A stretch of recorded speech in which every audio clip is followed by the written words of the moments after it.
Hello and welcome to Degrassi Schools In. I'm Evie and I have a special guest today, but I'm going to first give us a quick little short premise of the podcast for listeners and for our guest. This is a spoiler-free podcast documenting my first ever watch of Degrassi Junior High and Degrassi High as a longtime fan of the later generations of the show. So I would say this guest is kind of perfect. He's somebody who is more in the generations that I know, but he also has a little bit of little piece of the past. Let's go ahead and introduce. I don't know. I don't know. I always struggle with these intros. Let's just go ahead and introduce. It's Tom Melissis, everybody. Welcome to the Right. podcast. Oh, thank you. And thank you for pronouncing my last name correctly. Of It's awesome that you course. did that. Of Yeah, course. what you said I'm from the past or something? I can't remember. Yeah, Yes, exactly. Yeah, I was calling you old accidentally. No. I am. Um, Oh my gosh, yes. Junior no, you high. were a baby in this episode. I don't what were child what were child labor laws like back then? Because Mr. Delacourt had a little baby working in his Yeah. shop.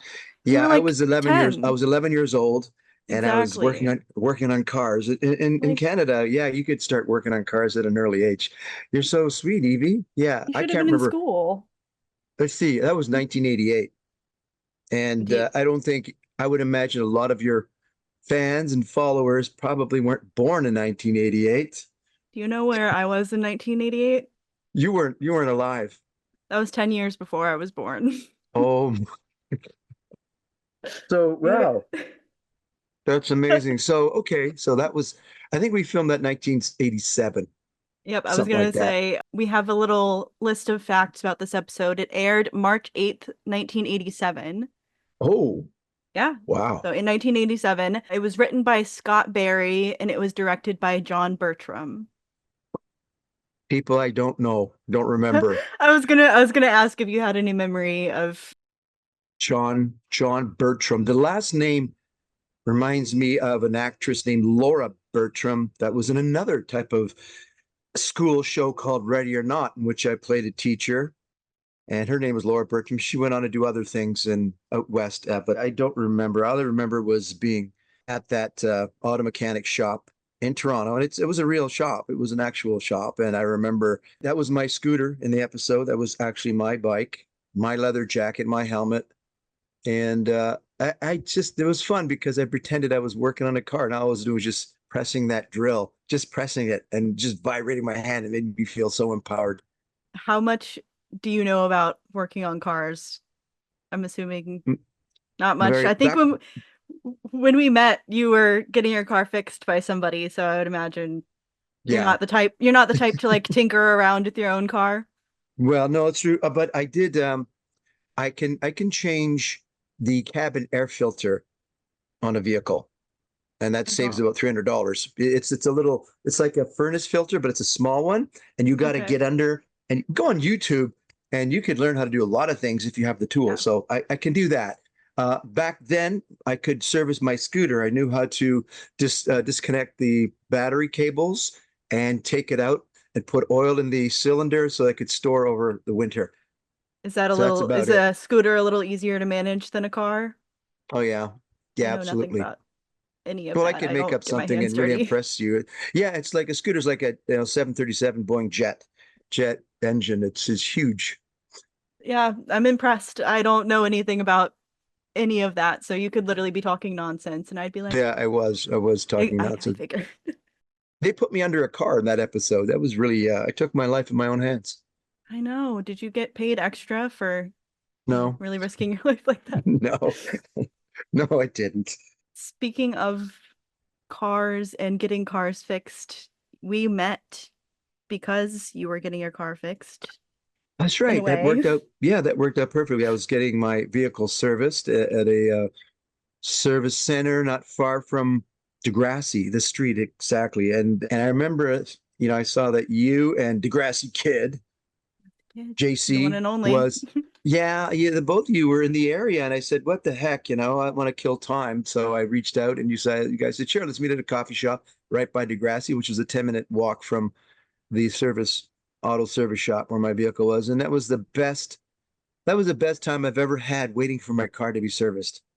I mean, meeting you two and having a coffee, or I had a matcha latte, I think it was. You which did was a have a trivia matcha. question, I think. I got that one right. I will say You did. you influenced me a little bit. I have started drinking matcha Oh, recently. really? And I think of you every single Oh, time. I that's like a so little sweet. matcha latte. Yeah. Oh my God, Yeah. you look a lot healthier.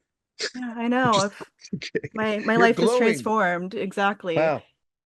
Yeah, so that was fun. I mean, you and Jocelyn are two wonderful people, and it's so fun to hang out with you and a lot of the other fans. But we'll get to that later.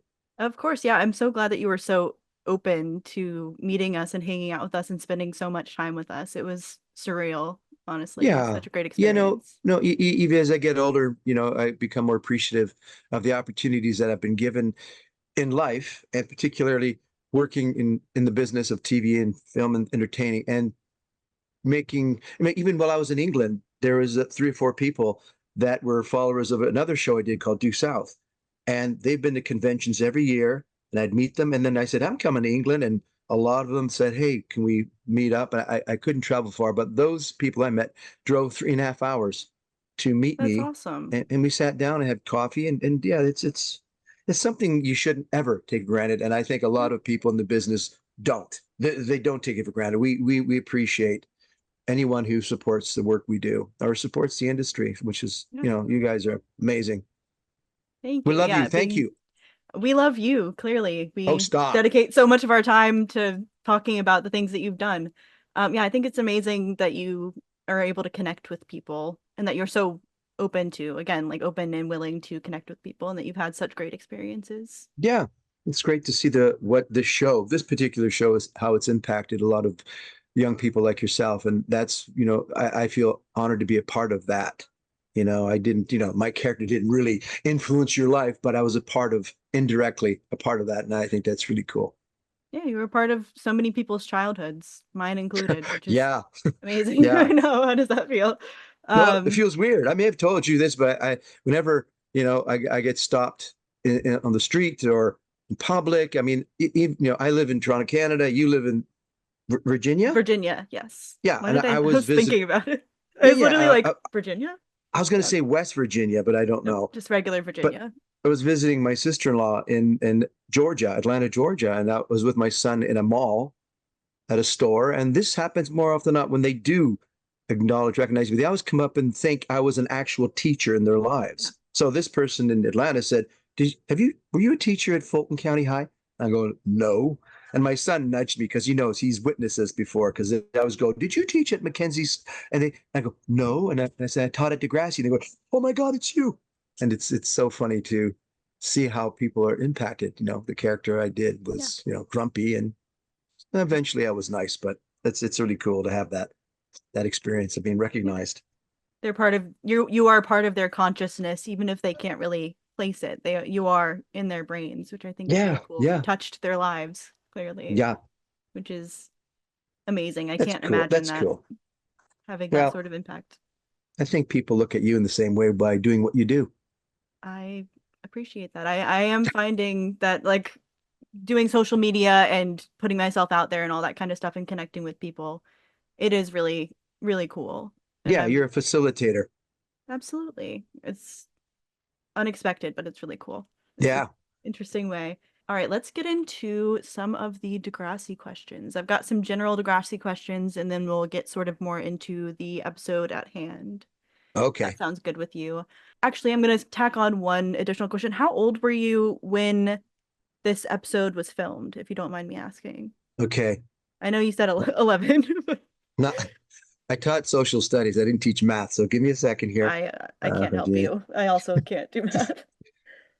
I would say when I recorded the episode, I was probably Like 27, ballpark. Okay. 27, 27, 28, around there, 26, 27, 28. Because I remember, yeah, I was around, that's when my career started to get really busy.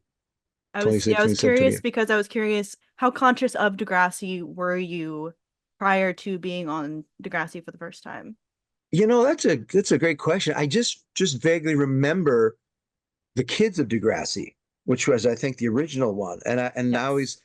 I saw pictures of those actors, those cat, and I said, that is so cool because I don't mean this in a derogatory way, that they look so homey, So like Yeah. regular kids down the street that I grew up with, because I grew up in that area. I grew up in the East End of Toronto, Leslieville, and that's who we were. Yeah. We weren't into designer clothes and such, and we didn't get the opportunity to have braces. And we're different, children of immigrants, and so that was my first impression. I had no idea that it went on to continue to be Degrassi Junior High. And then when I got the call, I said, "Oh, okay." I had no idea that the show was still going, and there was people I knew who were worked on it. Judy Shiner, Yes. who's I believe was we were at the University of Toronto together, so I knew her from then. Yeah, I was just curious to get kind of like a foundation of how much you knew about Degrassi prior to being on it and how much if you had you seen any of the show? I'm guessing it sounds like you hadn't, you just had like a vague Maybe a clip knowledge or of it. two in passing. It wasn't something that that grabbed me at that time Yeah. because Well, you I weren't saw the my target audience also when you no, were no, in I your wa late 20s. yeah, that's true. I don't remember what I was watching. I was probably watching more comedic type of shows or Yeah, heavy, intense dramas. exactly. So yeah, you weren't really conscious of Degrassi. It was just kind of a job that came across when Hmm. you were looking for things. Yeah, Interesting. yeah. Were you aware during the time of the show airing that certain episodes were being banned in certain places due to quote unquote controversial content? That became I became aware of that more when I was on Degrassi Next Generation. Yeah, That's when when it I was found like out that Manny. some topics were for lack of better words, taboo in some states. I think Florida was one particular state that had issues. But other parts of North America. I don't know if there was a problem with that in Canada. I Okay. don't know what the situation was in Europe or not. I don't know. So, but yeah, I do know that some of the subject matter, and it was great because these are subject matters that came on decades later in American shows, and when it Yeah. became like, okay, look at that. But I thought to myself, Like, watching like Beverly Hills 90210, I said, yeah, sorry, dude, that was done 20 years ago by Degrassi, yeah, and now you Degrassi guys already think, did that. Degrassi's always yeah, been like yeah, way ahead of the curve in that regard. exactly, which is so commendable and so awesome.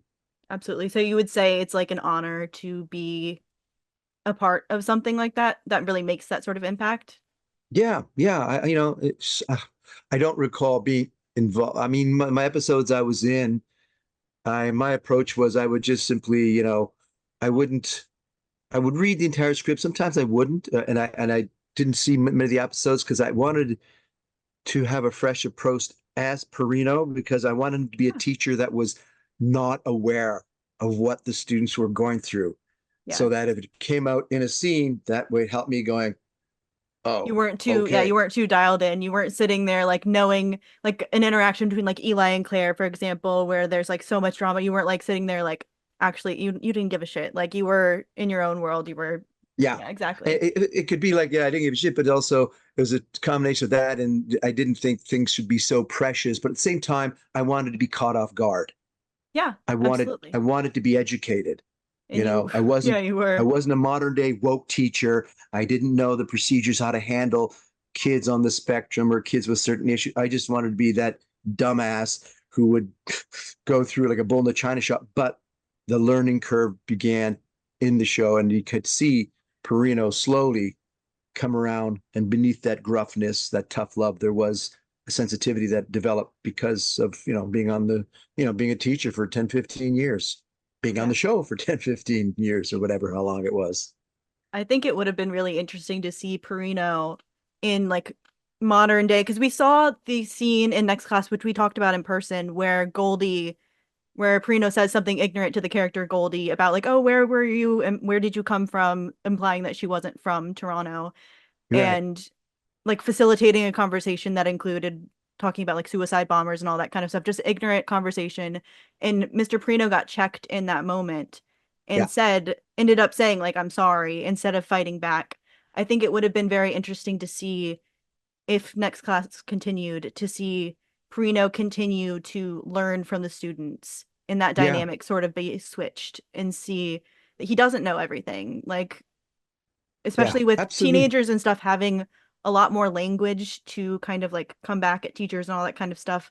A lot of people I feel like see it as like disrespectful and all that kind of stuff, but I think Perino would have been willing to learn. And I think it would have been Hmm. interesting to see like a modern day version of the like Derek storyline where he's like kind of having a back and forth, a more extended back and forth student Yeah. situation Yeah. rather than that quick little moment. So yeah, in Perino's outside life would probably be in a sensitivity training course, Yeah, did um, that man get anger management? Like, anger management, rehab, anything, because I have a 14-year-old son right now, and I'm learning as I go. You yeah, know, exactly. Like there's a there's so there's a much language. the world has changed so much and there's so much like language that people are coming up like learning and coming up with and all that kind of stuff to understand things. And older Yeah, generations can't just automatically know, and you can't expect older generations to just automatically understand the things that we spend like even like I'm at the top of Gen Z. I'm like barely Gen Z, but even then I spend so much time online and in these spaces where I'm learning all these things. And it's right. very interesting that education between generations, I feel like would be Yeah. Perino could have really gotten some good education from the Well, I'm students. I'm living the life teaching at college. I teach college up Yeah. here, and I'm right now still I'll look on the attendance sheet and I'll see, okay, this person name is Sheila Crawford, and then it turns out in person Sheila will say, no, my name is Sam, Yeah, and I'm they them, I think and I'm Perino like, dealing with a situation like yeah, that would be really interesting where he's not intentionally trying to like call somebody with the wrong pronouns or something like that, but just doesn't know and doesn't understand. I think yeah, that would have been I'm Perino on campus. I yeah. I'm stumbling and fumbling, Yeah. and most of the students laugh. They go, no, no, Tom, that's not a he, that's a she, or that's them. And okay, but Yeah. they're okay. They're okay though. I'll take it aside and say, look, I'm so sorry. I'm trying to do this, and no problem. It's all good. But yeah, Yeah. I'm Perino part two on campus Yes. up here in Toronto. As long as you're willing to learn and as long as people are willing to like teach and hear you out and all that kind of stuff, I think it's definitely a back and forth Yeah, with both yeah, generations. for sure. For sure. Speaking of you being very similar in your personality and everything influencing Perino, I was curious how much information or description were you given about the personality of both of your characters from your memory? Like how much was in the script? Do you feel like they were like fleshed out? Zero? None? Zero, Okay, you were just zero. it was the name and you worked at the mechanic shop That was it. basically? Yeah, it was. I'd well, obviously, working. I think Linda forgot I did junior high. I think she forgot, and then Yeah. I came up. They did a daily soap opera called Riverdale. Linda produced it, and it was loosely based on the Coronation Street. It was in British soap opera, which is 70 years old. And I worked on that show, and then that show finished, got canceled, and then within the year when Degrassi started up again, she reached out to me and said, "Would you just like to come on the show and just be a teacher for us? Just sort of Yeah. pop in now and then." I said, "Okay, here you go." And I don't know if, as you can see in the early episodes, I just distinctly remember with Liberty, right? Is that her real name or a character name? I forget now. Liberty I'm is the terrible. character's name. The Right. actress's name is Sarah. Sarah, right. Yeah. I remember talking to her about something and then talking to Miriam in scenes. I felt very awkward because I don't, well, I've only done one movie, two or three movies in my life where I dealt with teens or children, Hmm. and you have to be very sensitive because they have a truth meter that's so uncanny. You have to be authentic. And I'm like, oh, and I felt that.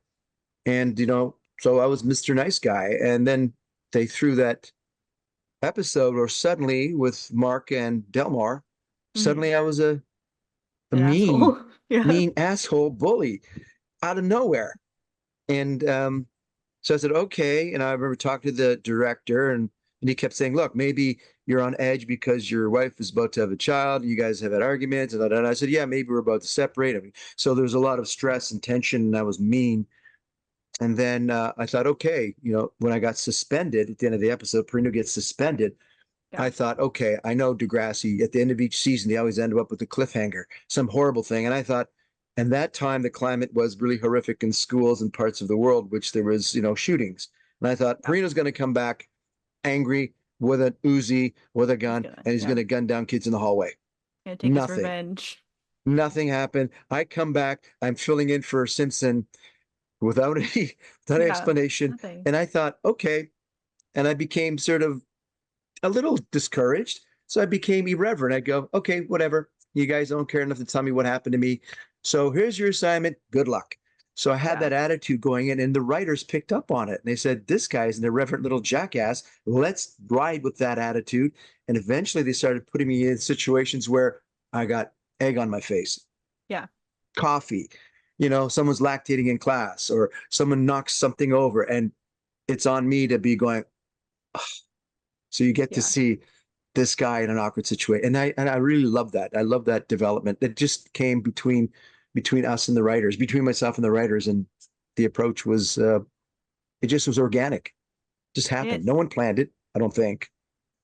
I love it because Degrassi is obviously known for the drama, but one of the things that I think really makes it so easy to rewatch is the fact that there's so many like funny moments and there's so Right. much like comedy, and you do that really well and you deliver that really well, and it gives a lot of personality to the scenes and to the interactions with the characters. Like you have a very Oh, good, consistent energy. And I'm really thank glad you. it's very interesting because the fandom impression of Mr. Perino, from what I've seen, everyone's like, oh, he's such a jerk. It's really just that one episode where you were mean, and that colors everybody's entire perspective of you. The rest of the time, you're kind of like, yeah, irreverent, like you don't really care. You're like a like toothless dog. Like you're not coming for anybody. You're not doing anything. You're just kind of like, I don't know. It's so funny that everyone acts like you're this like consistently mean villain character, antagonist, and Yeah. I'm like, it's that one episode, and you're mean that one time. You really you don't get sleep, and you come to school and you're grumpy that one time, and that's your reputation Yeah. for the rest of your life. Yeah, I think I've read somewhere in one of the fandom posts that someone said, you're a teacher we love to hate. And I've had a teacher like you. And Yeah. it's true. I mean, halfway through the development of this character, I recall I had a teacher in seventh and eighth grade who was like that. And that's what gave me permission to go down that road. His name was Mr. Spanix, and he was Hmm. gruff and grumpy, really grizzled, leathery face. And the first time I encountered the softer side to him, I had an accident in the schoolyard. I fell and ripped my knee open, and he took me to his office and he tenderly dressed the wound. And Yeah. he was so sweet and tender.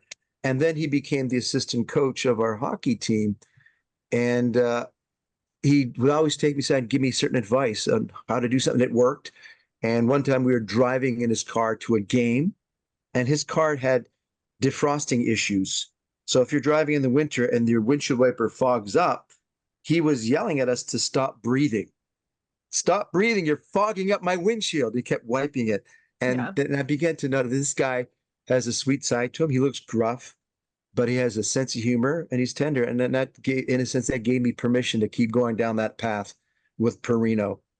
Yeah. And I think the writers picked up on it. And as you suggest, you've seen moments where you know, Delmar says something. We have an exchange about lyrics from Beatles songs, which was in the Hmm. dialogue, but we don't know it's Beatles songs, and he throws it back at me like, "We can work together." That's a Beatle. It's in my mind, He's so just, it yeah. catches me off guard, catches Prino off guard, so you can see that he can take, as we say up here, a puck in the face, egg on the face, take a joke, be the That's butt so end of the joke. Canadian. That's Yeah, so Canadian. I've never heard that, but of course you guys say that. All right. We've talked a lot about the next generation because that's the generation that I'm most familiar with and the one that you have really the most experience in. But you rewatched Nothing to Fear for this podcast. I And did. are you feeling ready to talk about it? Oh yeah, yeah. All right. Do you remember the last time that you watched Nothing to Fear? No, I You don't well before we remember. started, I was gonna say before we started recording, you said you implied that you maybe had not seen it all the way through before. Probably I don't. I think I may have used a clip from it for my demo reel. Actors have demo reels of scenes from projects they've done put together. to, peddle out there to the agents. There's always different versions of it. I think at one time I may have had a clip from because But I look so young and handsome in that you show. do. You do look young and Oh, handsome. yeah, thank Um, you.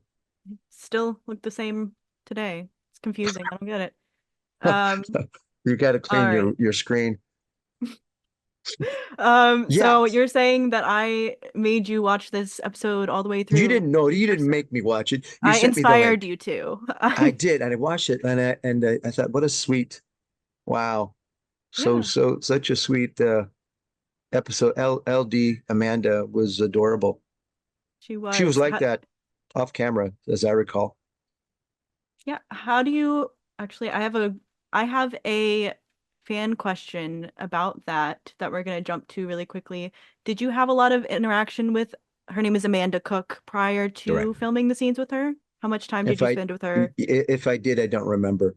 I Okay. mean, she appeared to me to be that way off camera as well. Very sweet, very tender, and I didn't want to get in her face. I wanted her to focus on because she was carrying the drama of that episode, right? And I didn't want to Absolutely.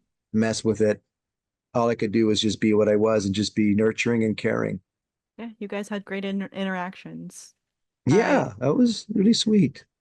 That question was from Mike. I'm not sure if I said that. I wanted to make sure I gave Mike his credit for that. What do you think about the way that this episode and Degrassi in general represents difficult topics like illness and death? Because that was featured a little bit in this episode. Yeah, I really liked how that whole like the kid, LD, that character, and some of the other characters they didn't have like all the answers. This is Hmm. new to them, and all they could do is just be caring around LD, be sensitive to her. And LD, there's a lot of unspoken communication in her eyes, in her face, and when she wasn't talking, you could see there was a real wide-eyed innocence, but fear, right? And that's what I loved how they really followed that, and it wasn't at the end wasn't a big huge boom, oh what a revelation. She still had, apprehension about losing her father, and Yeah, there was a sweetness there, and it's not like happily ever after, but it was more like, phew, someday daddy may go, but but things are here, okay for now. Yeah. exactly, yeah. And I really liked the sensitivity, how they took their time with it, and there wasn't any corny music, you know, violins and orchestra billowing and yay, but no, so there's still typical patented signature Degrassi. Yes, it's very understated and Yeah, realistic in a very right. beautiful way. I think Degrassi covers those sorts of topics in a very, it's not trying to be it's not trying to like grab you and be the most dramatic. I mean, of course there are dramatic scenes that are trying to be like that, but for the most part, I think understated is like the perfect word. Like it's Yeah, really not trying to beat you over the head with it. yeah. You're absolutely right. It's understated. It's not like, they leap into each other's arm in the pouring rain like Notebook. It's Yeah, that has its place, but this is more for those people who are a little more not necessarily introverted, but very understated and gentle and tender, and how they approach life day to day. absolutely. Yeah, I liked how LD in this episode was like a lot of what she was doing was avoiding and people were not understanding at first, but then once they understood what was happening, they were empathetic. It was very nuanced and very well done. Yeah, That it yeah, wasn't yeah. nobody was like screaming at her, nobody was whatever. They were just trying to be there for her. Absolutely, yeah, and I like your word using avoiding because LD's character in that was always trying to find a way to get out. I have to clean the kitchen, I have to do this, I have to do that. Guys, can tell even the way she said it, you can tell that she was hoping they'd believe her, Hmm. and it was like she's making it up, and she was, feeling the horror, the terror that her father may pass, and then the fact that her friends don't, she can't be with her friends. So she was really torn and very isolated. And I remember that scene. I think she's sitting in the gymnasium by herself. And that was a really nice choice to film it that way. And I think her friend came over to Vula, I think, came over to Ula, comfort yeah. her. Yeah, yeah, it's very well done. I I think it think that was show very has legs. It's going to end up being something someday, that yeah, show. I'm kind of into it. Like I might keep watching. I don't know. It's all right. I'm kind of a fan.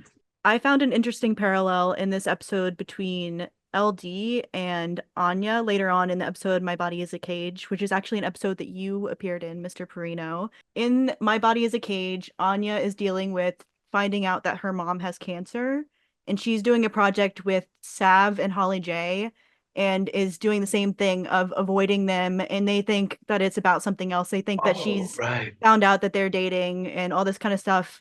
And she's really just avoiding hanging out with her family. She's avoiding doing the project. And I just thought that it was very interesting. One that I discovered this little repeated point, which is something that happens a lot in Degrassi, Mhm. things that cycle through, but also that you appeared in this episode and were the teacher that was facilitating the project. It was a um Pompeii project. I don't know if you remember anything. And Anya has this very beautiful scene where she unintentionally destroys her project with Holly J because she sets off the Pompeii lava and it destroys this diorama. I don't know if you remember this. I don't expect you to remember this, but the listeners will know what I'm talking about. It's a very beautiful scene where Anya is by Mhm. herself and kind of processing in the same way that LD was processing in this. Oh, okay. And it's it's a loose tie, but it's I there and don't it's recall, very interesting. but when you mentioned that, Evie, I remember one time I was sitting down chatting with one of the writers at a social gathering at Linda's place, and I had said to him, some of these themes repeat, Hmm. but they work because how a adolescent child handles death, breaking up 20 years ago, 30 years ago is going to be different Yeah, as each decade progresses. So yeah, you can bring in that same topic, whether it's date rape or abortion, what have you. But 30 years from now, it's going to be handled differently. it's 10 the years ago, context. 50, and that's the beauty of Degrassi and the creativity and the sensitivity of the writers, so that they know, okay, it's the same topic, but now this is going to be handled different because it's 2005 or 2010, et cetera, et cetera. So yeah, that's it's neat that you saw that parallel, but Yeah, handled differently. And is that this handled is very that the different. is that the scene where I walk in carrying a hoe? No, but I do actually. What episode is that? No, that is an episode that I have a question about later on. Did you want Okay, to talk all right. about that right now? No, Because I was gonna no, say we I push. will. Okay, we'll get to that. We'll get to your Ho episode later on in the outline. Um, It's HOE for everyone following your along. HOE episode. Perino's Ho phase. Uh, Oh boy, sorry. I'm sorry. I'm sorry. I'm getting that's off track. Um, let's get back to the episode. Did you have a favorite character in this episode? I don't remember specifically that episode. I have favorite. Well, I can't say. There's a lot of the actors that I enjoyed being with, the ones that I had scenes with, and sometimes I have a scene with them, but I wouldn't see them between scenes sitting in the lounge. But was that Ricardo? Was Ricardo in that scene? No, In which episode are you talking the about? one you just brought up. Oh, no, no, no. I meant Nothing to Fear. In Nothing to Fear. Oh, nothing to fear. Well, the only person Yes, I sorry. interacted, the only, LD. only I'll interact with LD and interact with her father, but I found, to be honest, I don't know where the actor playing her father is today, but I found LD more more emotionally grounded, more Hmm. authentic, and it was I connected to her. She Yeah. made she made the scenes work, She because she that's brought it, and I just sort of tagged along. I just connected to her, and I saw the anguish in her eyes. I saw the fear, the apprehension, and instinctually I said, I want to comfort this person. I just want to yeah. comfort this actor, this child. So, Yeah, so that's what really, yeah, hooks you in with the age appropriate casting is you really feel for this little kid. Like she's yeah, 12, yeah, 13. She can't be much older than that. You can't yeah, help but be empathetic and you can't help but connect to the kid, especially when the acting is as good as this episode yeah, was. yeah. It's about her. So, Yeah, LD is a very valid choice for your favorite. Would you for your favorite character in the episode? Would you say you have a favorite moment in this episode? Any particular standout moment? You mentioned the scene in the gym. um, I found that very sweet just watching her throughout the whole, and some of the humor. Oh, the girl who taped up her boots, Oh, Melanie. Melanie, she's so Melanie. cute. You know, Yes. when I was watching that, I said, you know, she reminds me of Molly Ringwald Hmm. from Breakfast Club I and could see that. all the other John Hughes movies that she did. There was something about her that had a certain quirkiness and the charm. Uh, I like the humor about the snake and the two boys, Arthur and Yick.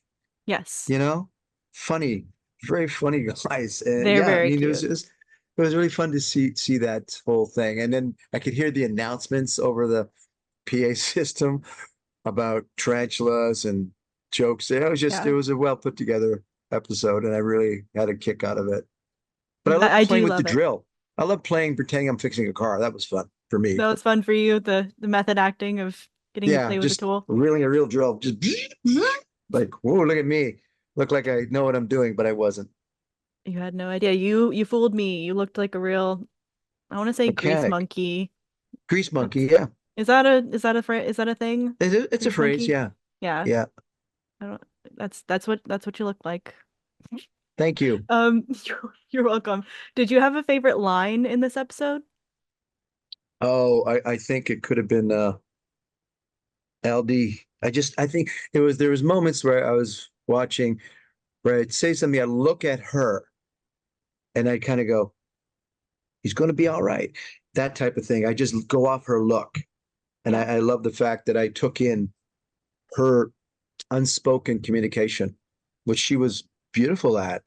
And it fed me. absolutely. I'd look at her trying to get her to, it's okay, you know, looking at her really sweet, sensitive, glazed eyes. And I was just trying to reach out to her without speaking. And those are the moments I found were really nice in the scenes I had with her.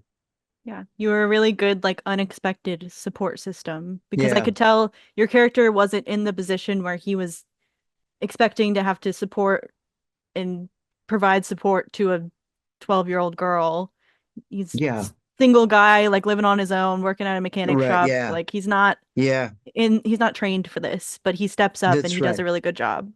Yeah. I wasn't the hero. I was just Yeah. trying to let her know that it was within her to step Yeah. up. But I do recall that what you said. I remember talking about living on my own, making spaghetti. My mom lived down the street. She had the best of Yeah. both worlds. Yeah, don't let him talk you into buying cigarettes like he tried to get me to do. You know, those lines are coming back to me now after watching the episode. I go, yeah, yeah, it was light, trying to lighten the moment, let her know that it was going to be okay. So, Yeah. Yeah. You didn't have all the answers or all the words. You were just trying to be a consistent, like, comfort figure. yeah, You weren't trying to treat yeah, her because she felt, I can tell she struggled because she didn't want people to treat her differently. Like that's why she didn't want to tell people at school what was going on. And Jeff, I feel like did his best to not treat her differently and to just like be like, you're gonna be okay, everything's fine, yeah, and still yeah, like be a consistent figure in her life and for not make her sure. feel like everything's not gonna be okay. Yeah, I wasn't judging her. I wasn't patronizing. Yeah. I was talking to her like you know, she was my sister, my younger sister. You know, but Yeah. I wasn't talking down to her. So, Yeah, it was really sweet. gee, It would have been nice to see that continue to be a dynamic in the show for you to just be that like sounding board that she could go hmm, to and talk to without judgment. yeah, true. Sad. Sad that you don't appear anymore, but I'm They glad that asked you were me in to, this. they invited me back, Yeah. but You joined the union, right? yeah, I did. I joined the union soon thereafter, and they weren't union back then. So they just said, "Oh, sorry." I said, "Oh, I'm Oh, sorry too." And that's the way it ended. sorry. I have one more nothing to fear question, and then we are going to transition to the fan questions. Uh, Okay. does Jeff the mechanic have a last name? Was there one in the Pacini, script? Jeff Pacini, Jeff Jeff Pacini. Jeff Claiborne. I don't Jeff know. Claiborne. That's so cute. It's I don't remember. he's Lola's uncle, I Sure. guess. Yeah, Okay. he's Yeah. There Lola's. you go. I'm here for it. Yeah. Yeah. That's canon. I just remember I just remember watching the episode that LD was Lorraine Delacourt, Delacourt. Yep. Were but you Jeff I don't Delacourt? remember. Yeah. Yeah. I can't be Jeff Delacourt. Well, maybe I could. Maybe it was a cousin. I Yeah, don't maybe know. you're an unspoken cousin. Yep. They didn't give the exposition of like, you're gonna be okay, cuz they could have really given you Yeah. that. Okay, so Jeff Pacini, I'm here for it. That's what I'm accepting Right. as canon. I'm adding it Yeah. to the Degrassi wiki. JP. JP, yeah, that's cute. I like it. I'm here for it. All right, so I am gonna move into the fan question portion of Okay. recording. How does it feel to be a part of something as iconic as Degrassi, and how has Degrassi shaped you as a person? This question is from Alyssa. Wow. Good question, Alyssa. Um, yeah, years ago, about I remember there was up here in Canada we have the Gemini Awards, which is kind of like Emmy Awards for TV, for Canadian TV, Mhm. Gemini. And I remember there was one year in which three of the projects I was in were nominated. I was a Nice. Due South, Degrassi, and a show called David Milgaard. And I sat there and went, all three of these shows are Canadian iconic projects. You know, David Milgaard was based on a true story about a young man who was falsely imprisoned. Due South was a big hit, one of the first Canadian shows that went on to CBS primetime. And Degrassi, been like 37,000 years, Yeah. you know, and I just thought, wow, I'm a part of Television Canadiana at that time. And Yeah. still to this day, you know, I can still say, look, I'm part of a show that's one of the longest running shows ever in Canada with all those episodes. And it's such an impactful show. You know, you being an example of that, and the fans that follow your podcast and fans all over the world. And it's like, wow, I can say I did that show. I was a part of that show. So yeah, it's part of Canadian television history, and I'm really cool to be a part of it. Yeah, it's an And institution. as a person, what you know, Perino's journey was part of mine.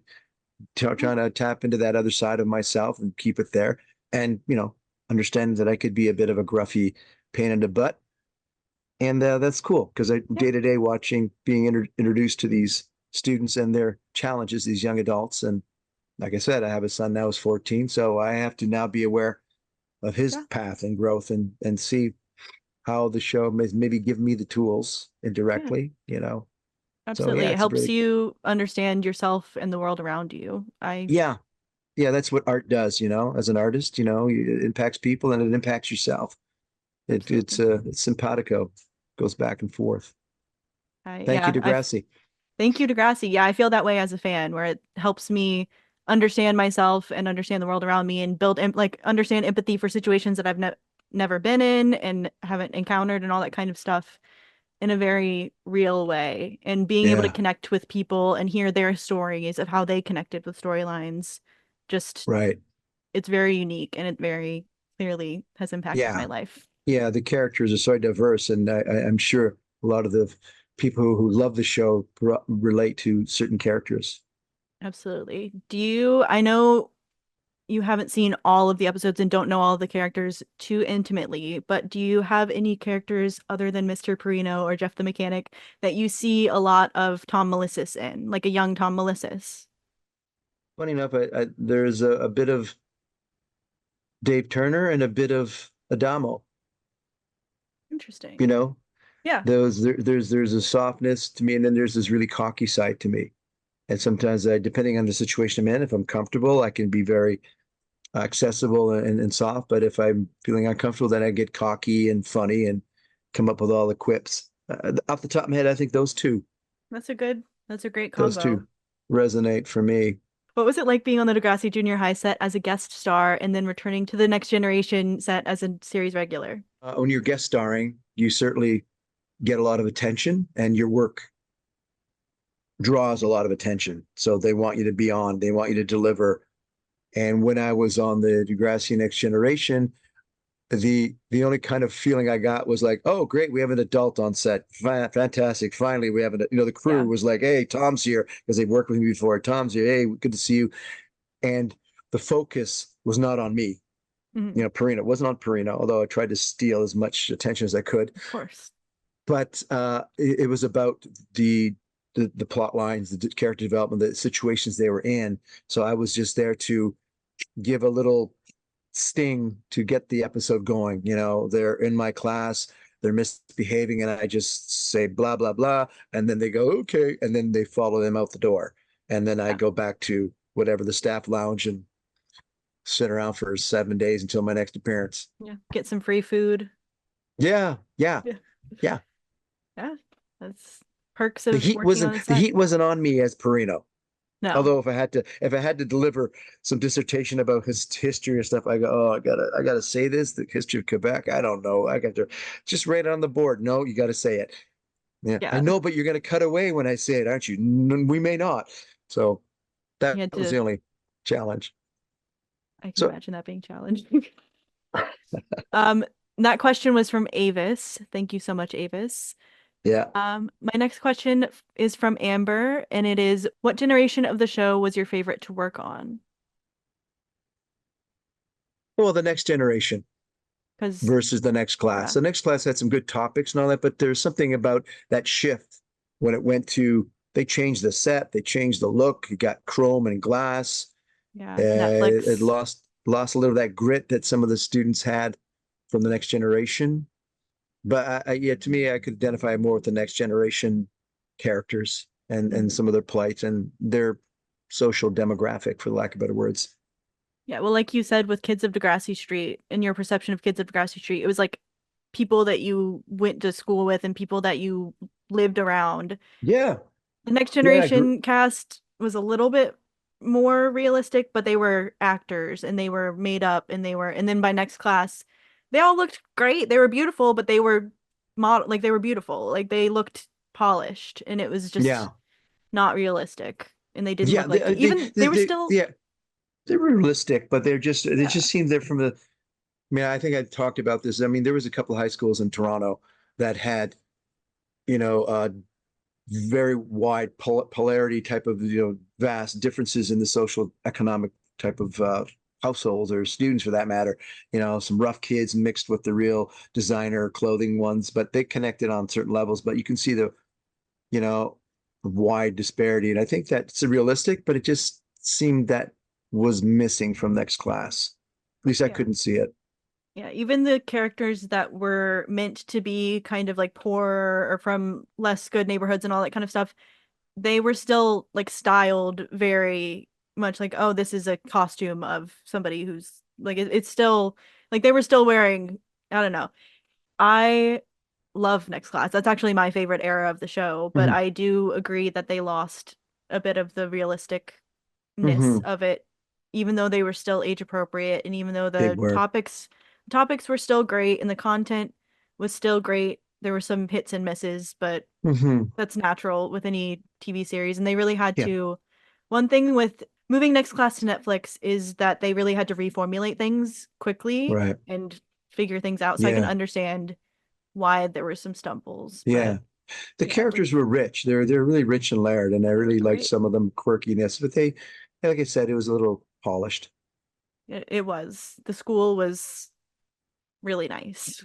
They renovated. Somehow they found a public school budget that they could renovate a school to that level. It's Yeah, they got like incredible. a $1 million grant That's from Toronto Public Schools and just that's went right. ham. They went for it. Kylia asked, "Do you have a favorite moment from being on Degrassi?" Um, there's several. I mean, like I said, some of the situations they put me in made me laugh, and it was a joy to come to set. I mean, when I did the first step, that one episode where I was a real meanie, I didn't really have a good time doing it. It made me feel I wanted to go home and take a bath for 4 days. But Yeah, then thereafter, situations where I got coffee thrown at me, spilled on me, someone's lactating in class, someone brings a pet pig to class, stuff like that. To me, that was fun. And those are the yeah, moments I had the most fun because it just gave me a challenge to go from being, you know, grumpy or cocky to being humiliated and then trying to deal with that. That was the joy. So those are the moments I absolutely. recall. Yeah, you got so many fun little Yeah. moments that have become iconic Oh, I over didn't know time. that, but that's cool They to know. have, yeah. If there's like, there are definitely like video compilations of like funniest Degrassi moments and all that kind of stuff, and those are definitely in there. I'll Cool. have to send you one sometime. Please. Yeah, of course. Bats Rants on Instagram asked, "Who was your favorite actor on Degrassi to do scenes with?" Wow. Favorite actors, maybe just standout experiences with Yeah, actors. You don't I have to think single one out. yeah, yeah. There's a few. I mean, Anya Golia. It's Hmm. fun to work with. I loved her personality. I love her groundedness. Melinda Shankar. Yes. Melinda, she was so fun. She had a great sense of humor. AJ was also down to earth, kind of cool guy. Dave Turner, with the character of Jamil, is also fun. Ricardo, there's something about him Yeah, that was so suave, Rico Suave kind of guy, and he was down to absolutely. earth. On screen, he was Mr. Charmer, but off screen, he was just cool, down to earth. Fisher, Sarah, Sarah Yeah, Becky Fisher, Baker. Becky was so sweet, and it's funny because I've bumped into Becky or Sarah Fisher and Hmm. Charlotte. I bumped into her and Brancata. Yeah, They came to see Paula shows I Brancata. was doing. I was doing Murder Mystery Dinner Theater, and they by chance showed up at separately different times. And they're so much fun to Absolutely. like to say hello to after the show. So there are so many wonderful, people on that show that came and went. I mean, there's some that, I wish I could have spent more time with. I knew Sam, Sam Earl, I knew his parents. Nice. Who else did I know that I think that was I don't know if you know Ramona Milano. What's her name? Hangs up. Yes. I got it here. Yes. Ramona, right? So, Ramona Milano, right. I got it right. We worked together on the show Due South years ago. And on that show, I was a real cocky detective. So I could always play jokes on her. But when it came to a scene I did with her, Degrassi, I wasn't that cocky guy. So I couldn't hide behind that. And I felt really intimidated by her Yeah. because I know her. She's a friend. And I'm going, oh my God, she's a mother of one of the students. And I'm supposed to say something. And I felt really blah, blah, blah, blah. I just felt, she's just so charismatic. And we keep in Yeah. touch. I'm You didn't friends with her. you We're didn't have still the in upper touch. hand in that scene. It's a good way to word it. Yeah. Exactly. So I felt really like, okay, Uh, And the same with Melissa DeMarco. I don't know if I ever did a scene with her, but I worked with her in the I previous don't show think called so. Riverdale. The show in Riverdale, I was a cocky detective who had an affair with her. So Hmm. that was a big dynamic, but never materialized in Degrassi. In Degrassi. Yeah, she had an affair with Mr. Simpson, and there's like a cut scene where she like makes out with Mr. Raditch. So it would have been interesting to have you part of that roster. Like Yeah, she just got that's it. cool. She had three men on the go. I had three Yeah, women on the go in the soap opera Riverdale, which I was mean, why there you not? go. Okay, let's see. You've touched on this a little bit, but are you still in touch with any Degrassi castmates today? Through Instagram, I exchanged a couple of notes now and then with Anya Golia. Hmm. I think it was Ramona, just Ramona, and Melissa DeMarco. I mean, those are the three There's that through Instagram, and I have a more personal relationship with Ramona. We do exchange notes from on email and stuff. We're supposed to get together soon at some point, but nice. I'm trying to think if there's anyone else. No, can't say. I know Jessica Tyler. Remember Jessica? Yes, she played Yeah, Jenna. she worked at a restaurant bar with a former student of mine. So we said hello to each other that way once, and that was it. Nice. Crossed paths. Love that. Um, I have a question from Degrassi CSI who asks, what was Toronto like in the 80s? Wow. Wow. Okay. I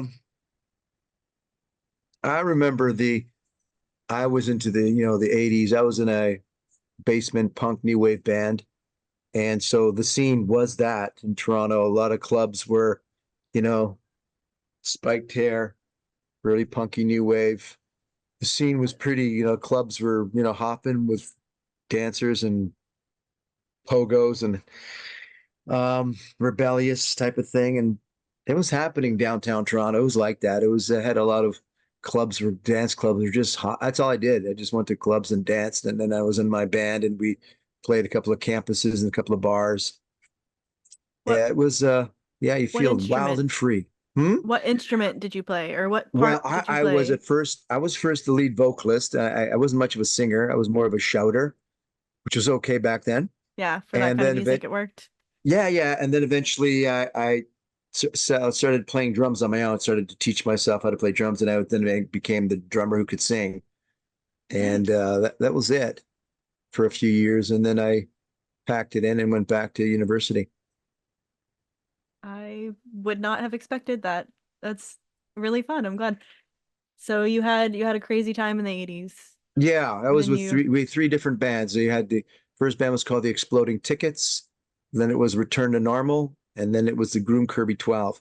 And mostly the through line was that we had like a friend of mine said, you guys played, you have your music genre is like sinister funk.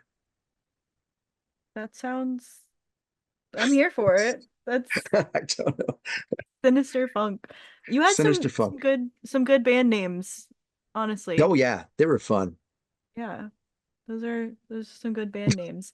Um, do you wish that your character Sierra asked, you know Sierra, you've interviewed with Sierra, Yes, asked, do you wish your character Jeff would have come back? And definitely. did you ever run into Amanda Cook, also known as Never. LD again? I don't Never? think, no, I don't think, no, I don't think I ran into her. And if I did, I wouldn't recognize her and she maybe wouldn't recognize me. But yeah, I wish Jeff would have come back. I mean, he was invited to come back, as I said earlier, Yeah. but because of the union situation, it couldn't happen. But that would have been great to be that guy who just, works on cars and gives out advice, on Yeah. life. I think he would have Kind been of a cool.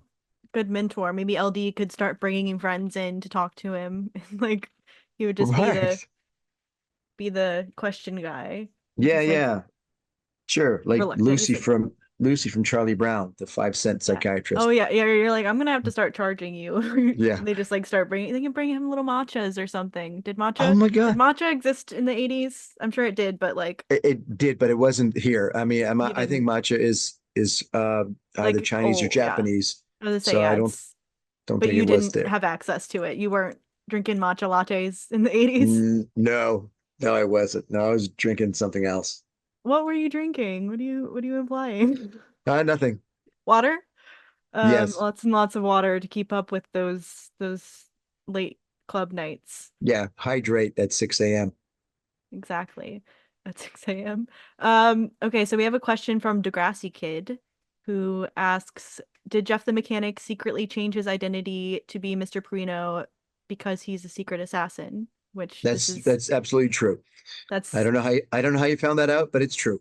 it's trivia. Yes, that's That's the right. truth. When Okay. the episode of Nothing to Fear, I get on my scooter and I'd go around doing my night job of taking people out as an assassin. No, I think, On the scooter, yeah, that's right. like Very while Italian. Yeah, scooting. exactly. Yeah. And no, oh, what was I going to say about that? Yeah, no, I think that topic came up years ago when I was talking to that same writer, and he Mhm. said they were trying to put that somewhere in there in the Degrassi's Perino being a secret assassin, a hitman.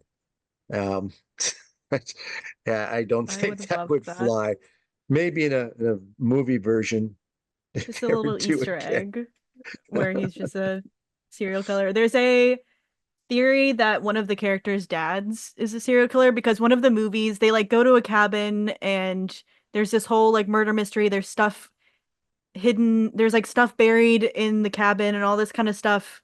And there's a fan theory that people have come up with that the character's dad is a murderer because they like sneak up to the cabin and cause all this trouble and then the dad comes up and is like, "Oh, okay, you guys could just go," and like doesn't Oh, like cause a fuss about the like doesn't punish them, and he's just like glad that he didn't get caught. Like wow. I think they maybe the writers kind of snuck that in with that character. Yeah. That's the character Jake's dad. Glenn Martin Okay. is the character. So he might have gotten that Perino storyline. Maybe they felt like it was too much to make it a main It character, but is. they It is they put because you have to follow through with that, have closure, and that would be a yeah. departure from the school, you You, know. you don't want that to just be like hanging. Oh, like maybe one of the teachers might just be a murderer, but Yeah, also like he shows up and there's a blood stain on his shirt, yeah, you know, or a hammer or axe falls out of his suitcase. yeah. Or there's a called Don't Look Back in season 14 where there's a missing persons case. There's a kidnapper or whatever, and they're at summer school, and whoever the summer school teacher that they bring in, there's a point in time where the characters believe that that he might be the kidnapper, and he might Oh, have like stolen the girl. I'm like, why didn't they call Perino up for that? That would have been too much. That was a character that like never yeah. reappeared, never appeared before that. And I was like, okay, I think they No. understood that they couldn't make that a somebody that we Yeah, knew. you can't make Perino lovable if he's a killer or a abductor. You can't do that. It's too much. It's too It's a much. big ask. Um, I have a question from Dave, which you mentioned this a little bit earlier about in season 11, episode 26, the episode Not Ready to Make Nice, Mr. Perino walks into the classroom carrying a hoe. Yeah. There's no context given for why. Do you have any remembrance of why you were carrying a hoe? If not, do you have any speculation of Yeah, why? that's he just finished burying body parts Exactly. in That's the why I brought that up because I'm like, I think I have something here. That was his in the weapon of school. Yeah, choice. I don't know if you've ever seen there's a school. They have like a garden, an indoor garden, Yeah. and some of the fertilizer I was using was shredded body parts. No, I have no idea what the context was. I think it became, I think with the props, I know the props guy, his name was Bob, and I Oh, used to play hockey with him years ago from a previous show. We worked together in Due South, and we had this thing like, what do you want to carry today?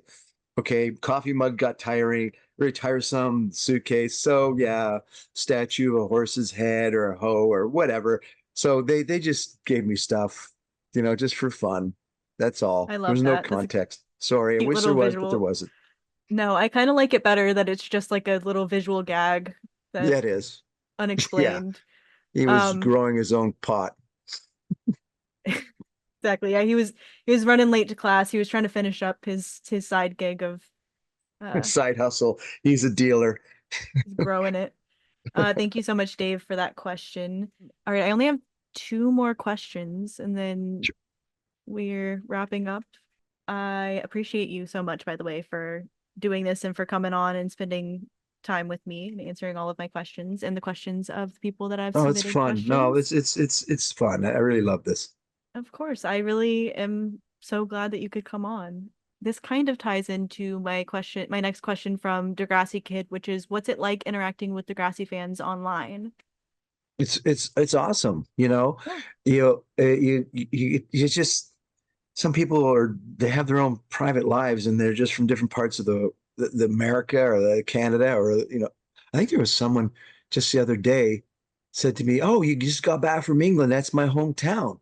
My homeland." I said, "Oh, I had no idea. Where are you from?" She said that. I don't. So either she still lives in England or she's living here. Yeah. But I just love hearing, just yourself speak about how, and even Jocelyn and Sierra and all these people, how the show impacted them. Certain Yeah. characters gave them a voice or nurtured them and inspired them and triggered for them to take that next level, that next step. And that's what I love to hear. I mean, yeah, people say, hey, I'm a fan. I want you to follow me on Instagram or can I follow you? And I feel like, I'm a collectible. I'm a Mhm. little collectible item that they want to put on the shelf. But no, for the most part, they tell me this impacted their lives in such a way that's like I had no idea. That's what I love about it. So I'm cool to hear what it did to these individuals, these young people who are now adults like Yeah. yourself. What are you now? 48, 52? Yeah, Look at you. exactly. Yeah, I You just look turned like you're 52. eight. Yeah, you look 18. But yeah, it's that's the part that I get the buzz. That's what the payoff is for me, is that to know that I'm a part of something that made them feel good about themselves. So outside of Degrassi, one of the things that you do is you teach acting. Yeah. Can you tell us, Dave wanted to know if you could tell us a little bit about these acting classes that you teach. Okay. Sure, Dave. I teach at a college in Toronto called Seneca College. They have a acting for voice and camera program. And I was just talking to a friend the other day who knows people who teach at other colleges, and some of them are starting to shut down. For some reason, our college program is up and running and still going because it's so diverse. I mean, we're talking not just basic acting, we're talking theater acting, we're talking on camera, we're talking clown workshops, mask That's cool. workshops, it's combat fighting, voiceover for commercials, voiceover for cartoons, voiceover for those video games. So it's so diverse. And I teach the acting component. I teach improv as well as on camera acting and theater. So to me, what it does for me when I teach is that no different than talking to Degrassi supporters. I get something from them. As an acting teacher, I realize what I'm teaching them. I have to remind myself that's what I got to keep doing when I audition. That's what I keep doing when I do the job. It reminds me of things I have to do. It's a nice Absolutely. way to go, oh, I should be doing that. I'm telling them to do it and I forget to do it. So it's a learning process for me, not just as an actor, but as a teacher too, and as a human, because I'm dealing Yeah, as with a people person. having different stages in their life. They're 18 years old, they're 20, they're 21. And I think back when I was that back at that age, I was nowhere near as mature as they were, or they're struggling with what I struggled with. And to me, I'm there to try to reach out to them and let them know that we're not here to be TV stars. Art as an acting as an art is a way to find your voice, to take you to another place, and you could end up being, a car salesman, but you're great at communicating and great at reaching people. So that's what makes life better. No matter what you do, if you're a dentist or a baker or a barista at a coffee shop, people love being around people who are expressive, authentic, enthusiastic, and that's what I love about teaching acting is because that's a component that I love doing and being a part of, and their growth, Absolutely. and mine too, indirectly. Absolutely. Do you have a favorite acting exercise or assignment that you like to challenge your students with? That's another question Yeah, we've had. yeah, yeah. There's a few out there. There was one. I mean, I make up stuff. I make Mhm. up stuff as I go along, and one acting exercise I've composed, and I mean, other actors or teachers, they do the same thing, but they name it differently. I do this thing where I say to my students, I say, okay, look, I want you to come to class next week, bring an overnight bag, pack a duffel bag, pack a backpack, whatever, is if you're going to stay the night. So in it, they have a lot of personal items. So what I'll do is say, okay, Evie, give me your bag, and I'll say, oh, Jocelyn, give me yours. Now both of you go backstage, and what I'll do is I'll dump the contents of the bags on the floor and mix it up. And then I say, okay, I want you to come out. You have exactly 1 minute to pick up your belongings, and whoever picks up theirs first wins. Mhm. So what the exercise does is that it's about you feel connection to those objects because they're yours, a personal connection. As actors, you're given props that you have no connection with, but you got to make it personal, like it's your desk, it's your brush, it's your whatever, or and watch the Absolutely. connection. So what happens is a lot of the students, because it's a competition, will start. You go to reach your little cosmetic bag, and the other student will push it away so that they get to theirs first, and it becomes this competitive interaction. And what you get is you get a sense that they want something from each other. They want to get in each other's way, and that object is so personal. I had one student; she brought in a cosmetic bag filled with, you know, uh, facial scrub, toner, makeup remover, a total about $500. It was like a Yeah. high-end designer. And the guy she was in the scene with, he grabbed it, opened it up, and she was like, don't touch it. And you could see that connection to those objects to him. She wanted something from him desperately, but Yeah. he continued pulling away, and he started applying the lipstick. He started using, and she was losing her mind. Yeah. But what we develop is relationships, what you want from someone in a scene, the relationship you have, how important is it, high stakes. The makeup he was touching meant a lot to her. It cost her like $400. So Yeah. how can you recreate that in a scene? That's the whole exercise, is to try to bring that to a scene where you have a relationship with a person, relationship to the objects, the props, and it creates a dynamic which is so keen to watch. So that's an exercise I developed. Absolutely. I made it up, and You're it's the fun to only one who's watch. ever done that. Yeah. I doubt it. That's I think people do no. different versions of it, but that's the one I came up with on my own. That's no, that's fascinating. As I don't know how much you know about my history. I went to film school for writing, for like Okay. screenwriting specifically. So Right. as a writer, I find that very fascinating in general, and I can like my that even just you explaining that gets my wheels turning. Yeah. So I can imagine how that would be. I've been told that everybody needs to take an improv class at least Yeah. once in their life. Yeah. Encourage me to take an improv class, can you please? Because I need Yeah, to. please I'm do. If you ever come to yeah. Toronto, I have classes here. You can jump in and join it. But as a writer, you have to find the characters' through line and their Yeah. arc. what do Exactly. they want? How do they go about getting it? Where their relationships are, and the event that turns them around, and they have a self-discovery moment, and then they go a Yeah, different trajectory. So, finding motivations in the characters and all that. Even yeah, I feel like even just watching an interaction like that, watching that exercise take place would get some wheels turning where you're learning about yeah, character dynamics and how different people react to different things and mhm, different circumstances impact the way that people act. Writing comes from observing people and from observing human nature and translating it into something new, something that's exactly. never existed before. But Yeah, all exactly. everything within writing is comes from somewhere. The emotion Right. comes from somewhere, that comes from somewhere. So Yeah. Yeah. yeah, You I have to find that find very what, fascinating. yeah, no, you're absolutely right. It's through observation, watching, what motivates a character, what's important to them, how the stakes, as they say, what drives them. For example, if you look at the play Hamlet, what's his motivation? He wants to avenge his father's death throughout that whole play.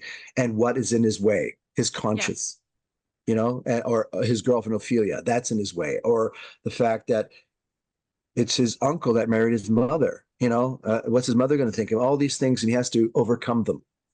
And as a writer, Absolutely. you have to find those To those make them real. obstacles, make them Yeah, it's real, and then what's in the way. I mean, what's your motivation behind doing this podcast?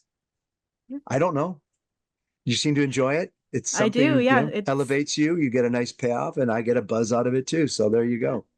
It allows me to have conversations like this that I never would have expected to have, where I'm yeah, talking about acting and writing and I don't know,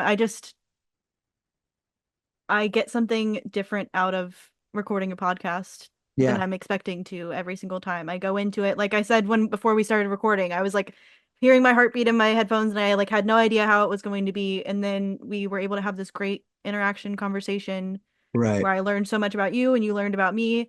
I that's I don't know, it's art in a Yeah, way. yeah. And you have followers, and they Yeah. look to you. You become their voice.